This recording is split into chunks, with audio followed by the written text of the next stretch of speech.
This recipe is on page 38. It's an all-season recipe and is rated very easy. Notice on the left side, Claire lists out her measurements in cups, but also in ounces and grams. I'll be following the weight measurements in grams using a food scale. It should take around an hour 35 minutes. Let's get started. Since this is a banana bread, the recipe calls for mashed bananas. If you have bananas but they aren't ripe yet, and you also don't want to wait a few days to bake bread, here's a solution. Preheat your oven to 300 degrees Fahrenheit. Grab an empty pan and cover it with parchment paper. The parchment paper is there to catch any leaks for easy cleanup and to protect your pan. Place 2 to 3 bananas on top. Bake them in the oven for 30 to 40 minutes. Once done, they should be black and very soft. Let them cool completely before using. Make sure you have a rack in the center position and preheat your oven to 350 degrees Fahrenheit. You will need a 4.5 by 8.5 inch loaf pan. Coat the inside with some coconut oil.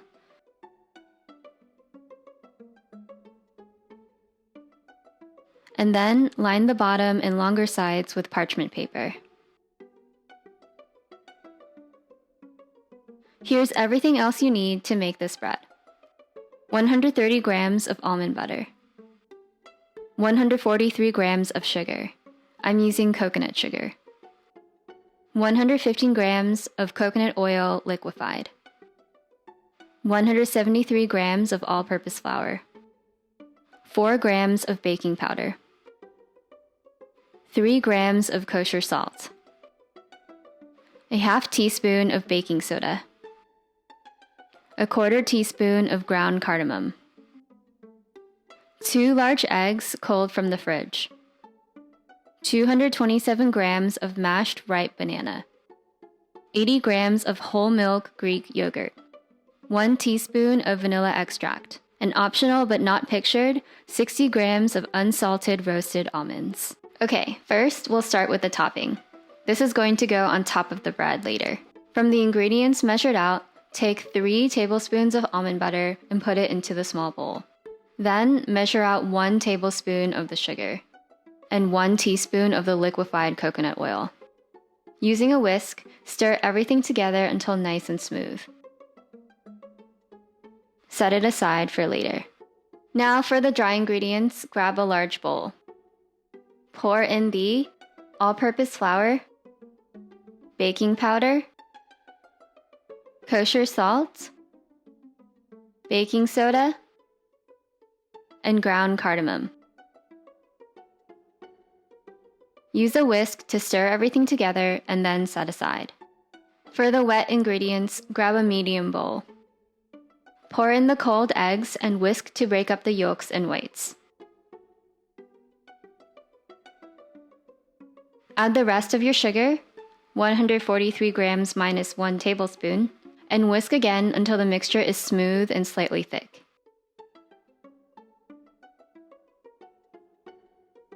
Add the mashed banana, Greek yogurt, vanilla extract, rest of the almond butter, 130 grams minus 3 tablespoons,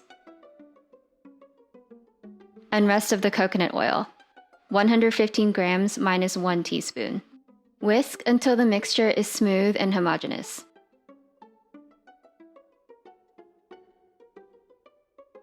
It's okay if you have a few lumps of banana, like I do here. Grab the bowl with your dry ingredients and slowly pour in the wet mixture.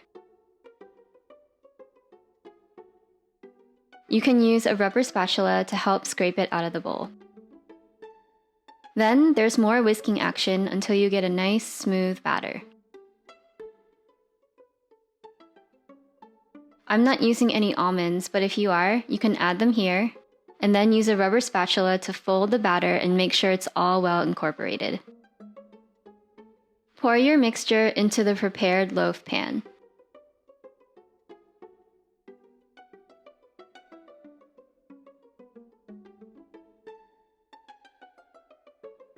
And smooth out the top with a spatula. Grab your swirl topping from earlier and use a teaspoon to scoop some globs across the top.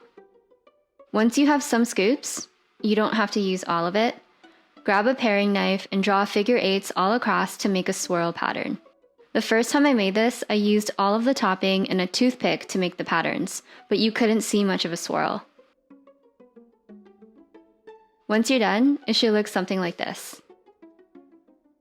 Place your bread in the oven and bake for around 60 to 70 minutes. Once it's done, let it cool in the pan for around 20 minutes.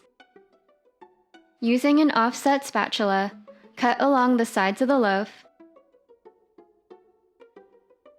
and then lift it out with the parchment paper. Place it onto a wire rack, remove the paper, and let it finish cooling. Time to test. Cut yourself a few slices and grab a plate.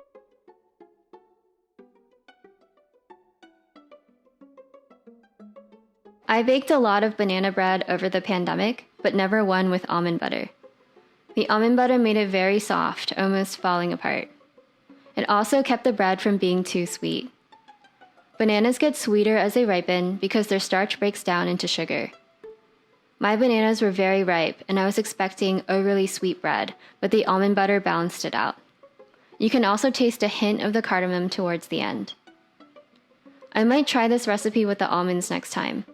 We like the bread plain, but also slightly toasted with a tiny bit of butter.